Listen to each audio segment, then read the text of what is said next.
Rajasthan university में PhD करने का एग्ज़ाम जो होता है उसके फॉर्म आ गए हैं और पूरा विज्ञापन आपके सामने है, यूनिवर्सिटी की वेबसाइट पे है। मगर ये 3 चीज़ें आपके पास होनी बहुत ज़रूरी है। अगर ये 3 चीज़ें नहीं हैं, तो आपको बड़ी परेशानी हो सकती है और ये डिस्कशन है, ये मैं मेरे अब तक के 25 साल के टीचिंग एक्सपीरियंस से और जो मेरे खुद के स्टूडेंट हैं जो पीएचडी कर चुके हैं या कर रहे हैं, उनसे जो इंटरेक्शन होता है उस बिहाव पे मैं बात कर रहा हूँ। ये 3 चीज़ें क्या हैं पहले ये समझना है। पहली चीज़ है कि आपके पास कंसंट्रेटेड 3 ईयर होने चाहिए। 3 साल का टाइम आपके पास होना चाहिए, ये बहुत ज़रूरी है। इस 3 साल के टाइम में आपका 6 महीने का course work, research work, thesis writing, pre PhD work, viva, ये सब चीज़ें शामिल हैं। और जब दूसरा कि आपके पास अपने फाइनेंशियल इंतज़ाम होना चाहिए, यानी कि आप जयपुर रहेंगे या पीएचडी करेंगे तो पैसा बहुत खर्च होता है। अब वो पैसे की व्यवस्था क्या है आपके पास? अगर आप घर से बहुत स्ट्रांग हैं तो कोई दिक्कत नहीं, मगर आज का जो स्टूडेंट है वो अपना अर्न करके स्टडी करना चाहता है, तो आपके पास उसका इंतज़ाम होना ज़रूरी है। आई रिकमेंड कि आपके पास जेआरएफ हो तो पीएचडी करने का मज़ा है, क्योंकि आपको फेलोशिप मिलेगी, या फिर नेट कम से कम हो तो आप अगले 6 महीने में जेआरएफ एग्ज़ाम आप पास कर लें। डियर स्टूडेंट, पैसा बहुत ज़रूरी है, क्योंकि 3 साल की यात्रा है, ये छोटी यात्रा नहीं है। तो क्योंकि इस फाइनेंशियल प्रॉब्लम की वजह से आप इस पीएचडी के साथ-साथ आपको जो दूसरी तैयारियां जो है वो रुक जाती हैं। वो ज़रूरी है, क्योंकि डायरेक्ट पीएचडी के बेस पे कोई जॉब नहीं है। आपको कोई आरपीएससी, यूपीएससी या कोई एजेंसी का एग्जाम पास करना पड़ेगा, यानी कि आपको प्रिपरेशन तो करनी पड़ेगी। और जब आपके दिमाग में टेंशन रहेगी कि पैसा नहीं है, तो ये निगेटिव असर पड़ सकता है, ऐसा मेरा अपना अनुभव है।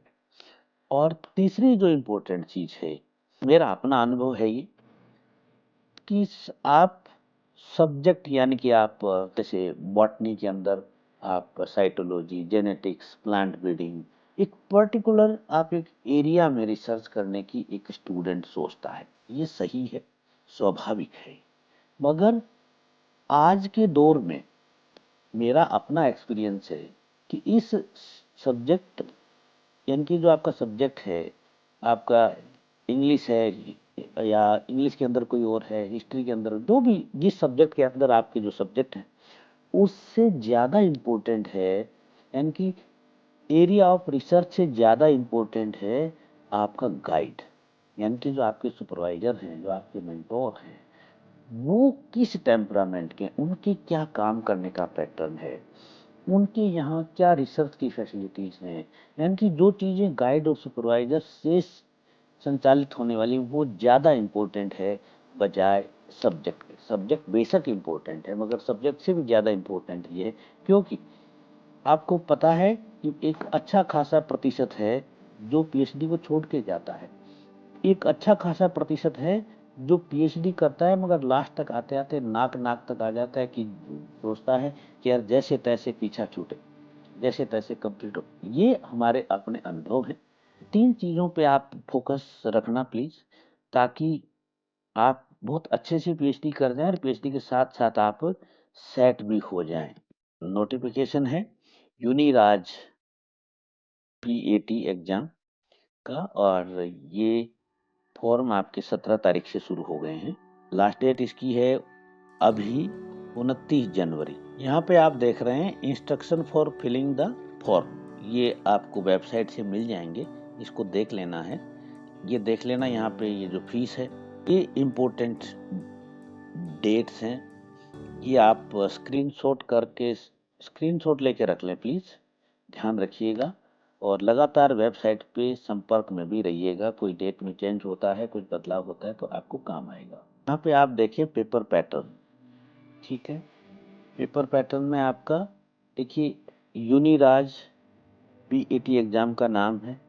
जो पहला सेक्शन है, यानी कि इस पेपर में 2 सेक्शन है। सेक्शन 1 जिसमें MCQ होंगे एक एक नंबर के, जो रिसर्च मेथडोलॉजी आपका पेपर है उसमें से आएंगे, ये 75 क्वेश्चन होंगे। उसके साथ ही ये आपका सेक्शन 2 और ये भी MCQ हैं, एक एक नंबर के हैं और ये भी 75 क्वेश्चन होंगे और इसमें समय मिलेगा 2 घंटे का समय होगा। अब इसके बाद कि साहब आपके जो एडमिशन में जो आपके मार्क्स हैं वो किस तरह से होंगे। आप देखो कि यहाँ सबसे नीचे ये देखो, आप ये देखो कि इंटरव्यू आपका 10 नंबर का ही है, ठीक है। और क्या होगा कि ये जो 150 नंबर का जो आपका पहले हो गया, यानी कि जो सेक्शन 1 और सेक्शन 2, ये जो 75 प्लस 75 था, ठीक है, ये 150 नंबर हो गया। इसमें से इसका लिया जाएगा 70%, इसका 70% लेंगे, प्लस आपका यूं समझो कि देखिए 70 इसका ले लिया, प्लस 10 नंबर इंटरव्यू के हो गए 80, और जो रिमेनिंग जो 20 नंबर हैं, जो बचे हैं 20 नंबर, यानी कि जो 20 नंबर बचे हैं वो आपके 12th क्लास से स्टार्ट होके और MSc या PG तक जाएंगे। ये देखो ये इस प्रकार से है। अगर MSc में आपके कितने परसेंट है तो कितने मार्क्स आ रहे हैं, UG में क्या है, 12th में क्या है, प्लस आपके पास नेट सेट MPhil आपके पास पहले से है तो आपको 7 नंबर मिलेंगे, और अगर आपकी JRF है तो आपको 10 नंबर मिलेंगे। ये सारा सेगमेंट आएगा 20 में से।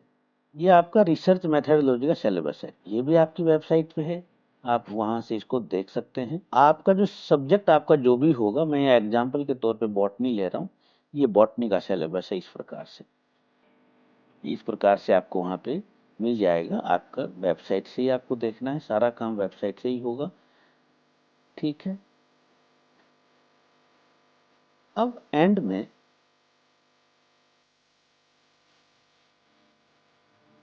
ये बहुत इंपॉर्टेंट बात है कि PhD होते होते लाइफ सेट, मतलब नौकरी लग जानी चाहिए अगर आपको नौकरी की जरूरत है तो। अब इसमें क्या क्या इफ एंड बट होंगे और क्या आपके सामने और प्रॉब्लम्स आ सकती हैं। PhD होते होते लाइफ सेट मतलब नौकरी लग जानी चाहिए, ये क्यों जरूरी है।